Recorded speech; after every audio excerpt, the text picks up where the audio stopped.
Merci de votre présence et d'être venu pour cet événement ce soir qui se situera autour de l'action humanitaire du CICR au travers des programmes de réadaptation physique. En 2015, plus de 367 000 personnes ont bénéficié de divers services, prothèses, orthèses, chaises roulantes, béquilles et soins de physiothérapie qui vont avec.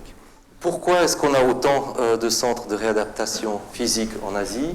D'une part parce que on a des conflits actuels, l'Afghanistan, le Myanmar, les Philippines, mais aussi parce que l'Asie et le Pacifique est un continent qui a traversé dans l'histoire contemporaine énormément de conflits conventionnels très importants. Malheureusement, ces traces des conflits passés ne se sont pas effacées. Elles ont conduit, à cause de la contamination par les armes, à fournir et à produire encore malheureusement au jour d'aujourd'hui énormément de victimes de ces conflits anciens. Si je prends juste un exemple, le Laos, pendant la guerre du Vietnam, a reçu plus de bombes pendant cette période-là que l'ensemble des pays européens lors de la Deuxième Guerre mondiale.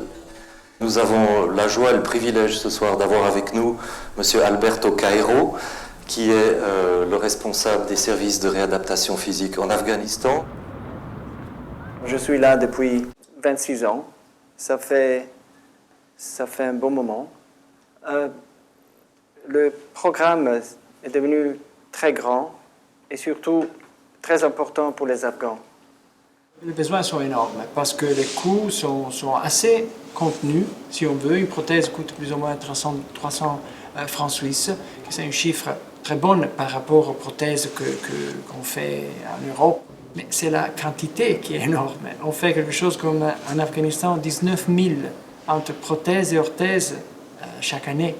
On a la chance, avec nos handicapés, de les aider à retrouver cette dignité qu'ils ont perdue, qu'ils ne trouvent pas. Ils ne se sentent pas comme ils étaient avant.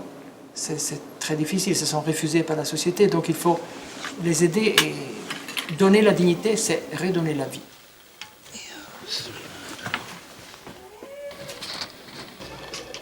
Si vous êtes triste, déprimé parce que vous avez perdu les jambes et on vous donne des jambes, c'est déjà quelque chose. Et après, si vous n'avez pas de travail et vous êtes à trouver un travail, c'est encore mieux. Si après, on vous donne la chance de faire du sport, et alors ça, c'est de la joie pure.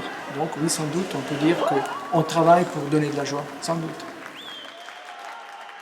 Alors on dépense plus de 90 millions de francs suisses par année en Afghanistan, tout simplement parce que les besoins de la population civile sont énormes et parce que malheureusement la situation de conflit qui s'inscrit dans la durée depuis des décennies ne permet plus ni aux autorités ni aux autres acteurs de délivrer des services de base tels que la sécurité, tels que la nourriture, tels que l'approvisionnement et les soins de santé, tout ce dont les populations ont besoin pour vivre normalement et dignement.